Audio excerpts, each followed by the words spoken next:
Let's transition to the Windy City and let's talk about Caleb Williams and the Chicago Bears as the Houston Texans beat the Chicago Bears 19-13. The Bears fall to 1-1 on the season. Caleb Williams is still looking for his first NFL touchdown. So I'm looking at this Bears football team and I'm watching the game Sunday night against the Houston Texans. And when I think about Caleb Williams and the Chicago Bears, obviously Caleb Williams had a great career in college and was balling. He won a Heisman Trophy in 2022. And for his career in college, Caleb Williams, 93 touchdowns, 14 interceptions, 10,082 passing yards. He completed 67% of his passes while playing for USC and Oklahoma. And obviously, he was the number one overall pick coming into the draft. And coming into the season, one of the questions that I have when it comes to the Bears, I had no questions about Caleb Williams' skill set and whether or not he has the capabilities to be an elite quarterback in the NFL. He showed in college he has great mobility, he has tremendous athleticism, and he can throw the football down the field also while being mobile. And so I thought in college, hey, this kid has what it takes to be a competent, at least competent quarterback at the NFL level. But just like other quarterbacks, in order for a quarterback to flourish, you have to be in the right situation to flourish. And so far, since he's been in the NFL in his first two starts, it has not been the ideal start for Caleb Williams or the Chicago Bears as an offense. I'm looking at Caleb Williams so far in his first 2 weeks. No touchdowns thrown, 2 interceptions. He averages 134 passing yards per game. His passer rating is 53.0, and he's completing 56% of his passes. And he's been sacked 9 times. So, for me, one of the biggest reasons why Caleb Williams is struggling, and I think it's 3 reasons. Number one, he didn't have Keenan Allen against the Texans. And Keenan Allen is injury prone at this point in his career. And in order for Caleb Williams to be successful, you need Keenan Allen on the field with DJ Moore at receiver, with Rome Aduzier as well, the rookie receiver they drafted as well. And Keenan Allen didn't play in their week 2 game against the Texans. And I felt as if they needed a veteran receiver who could get open in meaningful moments in football games and be a reliable target for Caleb Williams. And Keenan Allen was injured with a heel injury.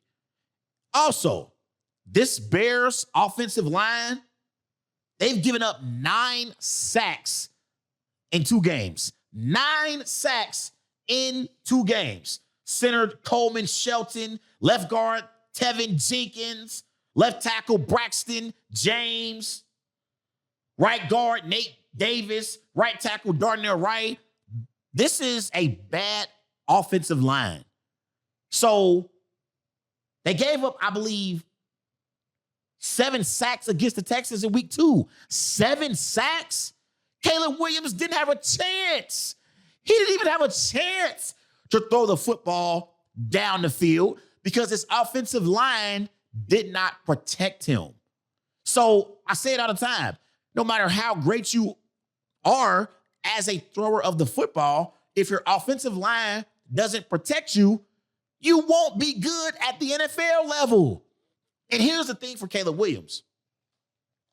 In college, when receivers weren't open and protection broke down, he could use his legs to get outside the pocket and make plays. But in the NFL, those defensive linemen, those defensive ends, and those pass rushers, They are just as fast as you are, Caleb. So Caleb can't get out the pocket and make plays with his legs in the NFL like he did at the collegiate level. And so that's why I feel like he's struggling. Also, a part of the reason why Caleb Williams is struggling is because he doesn't have an offensive-minded head coach. Matt Eberflus, in his 3 years as head coach of the Chicago Bears, he's 11-25. So he's won only 31% of his games. And Bears management, they didn't even know if they wanted to bring back Matt Eberflus. They were considering moving off of Matt Eberflus in the offseason. He's a defensive-minded head coach. And I feel that rookies at the quarterback position, they should have an offensive-minded head coach. Now, what happened last year in Houston was an outlier. DeMeco Ryans, the head coach of the Houston Texans, he's a defensive guy. And C.J. Stroud was still balling at an elite level. That's an outlier. I feel like if you're a rookie at the quarterback position, it's ideal for you to have an offensive-minded head coach. And that is not who Matt Eberflus is. So I don't really know if they have the right head coach in place in order for their offense to start playing better and in order for Caleb Williams to start playing better football at the quarterback position. So they're 1-1 right now. And if the Bears struggle the rest of September, I guarantee midway through October, you are going to hear rumblings of Lincoln Riley. Lincoln Riley coached Caleb Williams at USC. So they have a great relationship. And if the Bears continue to struggle as an offense and they start losing games, because they lucked up in week 1. The Bears should have lost to the Titans in week 1, if we're being honest. The Titans outplayed the Bears majority of the afternoon, but Will Levis self-destructed. And I don't even think Caleb Williams had over 100 yards passing in week 1. So they should have lost week 1 against the Titans. But they're 1-1 now. And they have the Colts in week 3. And so the rest of their schedule is tough. I'm looking at the Bears' schedule. They got the Colts in week 3. That's a toss-up. Week 4, you have the Rams, but there's no Cooper Kupp or Puka Nacua, but you're going up against Sean McVay and Matthew Stafford, so that's a toss-up game. Week 5, they'll beat the Panthers. That's a bad week. Week 6, they are home against Trevor Lawrence and the Jaguars. That's a potential loss. But their schedule gets tough in November, right? In November, week 11, they're home against the Packers. That's a potential loss. Week 13, they are in Detroit against the Lions. That's a loss. Week 14, they are in San Francisco. That's a loss. Week 15, they are in Minnesota. And the way Sam Darnold is playing, that could potentially be a loss as well. Week 16, they are home against the Lions. Week 17, home against the Seahawks. And week 18, they finish off in Green Bay against the Packers. So their second half schedule is difficult. It's difficult. And if they struggle against these teams like the Colts and the Rams and Panthers, I guarantee by mid-October, Lincoln Riley's name will be mentioned in Chicago by fans and by the media. I'm not saying Lincoln Riley's going to go and take that job because he has USC playing some great football right now at the collegiate level. They're 2-0. They got Michigan this week.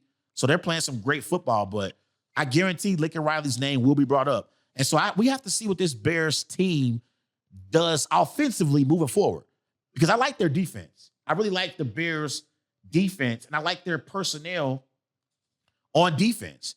Okay, as your pass rushers, you got Montez Sweat, you got Andrew Billings, you got DeMarcus Walker, TJ Edwards, Tremaine Edmonds at linebacker. In your secondary, you got Kevin Byard III, Kyler Gordon as well. So I like their personnel defensively, but offensively, they have to get their act together.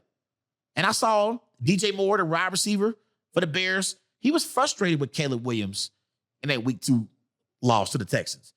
DJ Moore was very, very frustrated. So I don't like their head coach. I don't think their head coach is the kind of coach that's going to be able to make adjustments offensively and fix the offensive line and help Caleb Williams develop as a quarterback. I don't think that's going to happen.